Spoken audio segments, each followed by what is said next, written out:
Bonjour, bienvenue sur Point Ben. Aujourd'hui, nous allons apprendre à créer un événement dans iCal. Alors, je descends dans iCal dans le doc comme ceci. Hop, me voici sur ma fenêtre et je suis dans la navigation de jour. Alors, je pourrais créer un événement dans le jour, mais je vais créer dans la semaine. Alors, je vais créer un événement aujourd'hui à 10h du matin. Alors, je clique deux fois comme ceci. Je tape cours, je donne cours à 10h du matin. Regardez, je clique à côté et automatiquement, il marque l'heure. Alors, je voudrais maintenant créer un autre événement le 14 mai. Donc, il n'est pas dans ma semaine. Je vais filer sur la navigation par mois. Je vais marquer ici 14. Je clique deux fois comme ceci et je marque congé. J'ai congé ce jour-là. Et je clique à côté. Alors, regardez bien la différence entre les deux.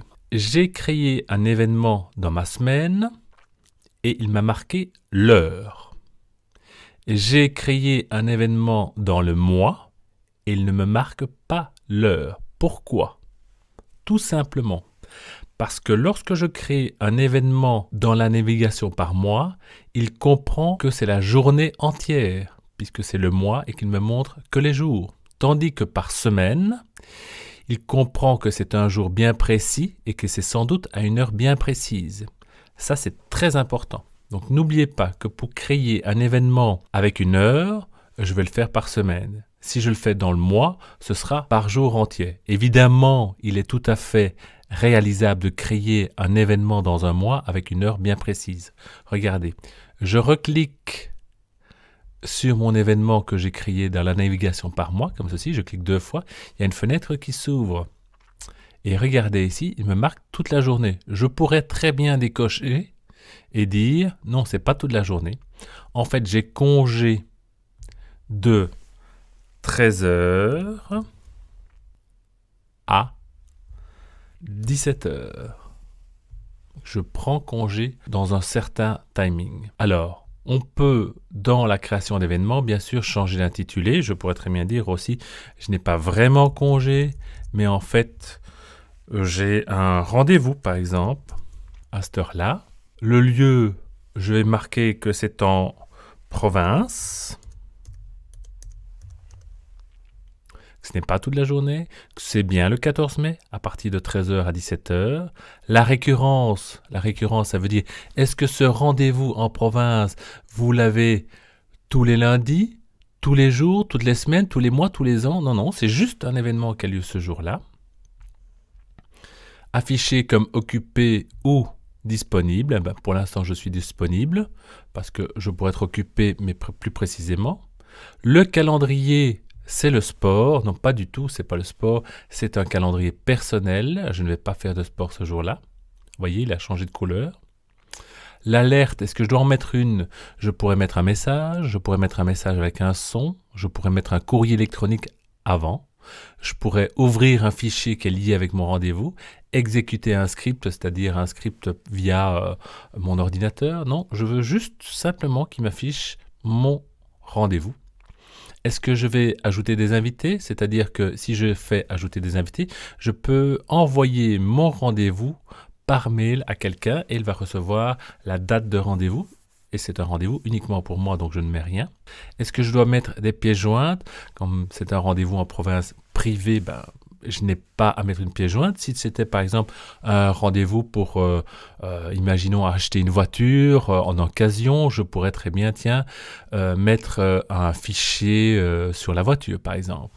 Est-ce que je vais à un endroit bien précis? Est-ce que je vais dans un magasin de voitures? Non. Mais si j'y avais un magasin de voitures, je pourrais très bien mettre l'URL, c'est-à-dire l'adresse du site internet. Et est-ce que je vais faire une remarque du style « Méfie-toi, peut-être que la voiture n'a pas son identité de kilomètres », je pourrais faire tout ça. Mais je n'ai besoin de rien. Donc, simplement pour expliquer que pour la création d'un événement, il y a moyen de mettre beaucoup de choses dans l'événement. Et je termine. Donc je vous ai expliqué que lorsque je crée un événement par mois, si je cliquais deux fois, automatiquement, il prenais en mémoire que c'était la journée. Mais si je voulais changer mon événement, changer l'heure, je recliquais dans l'événement 2 fois comme ceci, je demandais de modifier et je pouvais décider que ce n'était pas toute la journée, mais une heure bien précise. Alors, si je reviens à la semaine, ici, comme ceci par exemple, et je reviens sur mon événement du 1er mai, voilà, on y est déjà, le cours. Si je clique 2 fois dessus, je peux faire modifier et je peux faire la même chose que ce que j'ai fait pour mon rendez-vous du 14 mai. Alors, la première chose que je vais faire, c'est simplement changer le calendrier. Je ne vais pas mettre sport, je vais mettre plutôt travail. Et je fais terminer.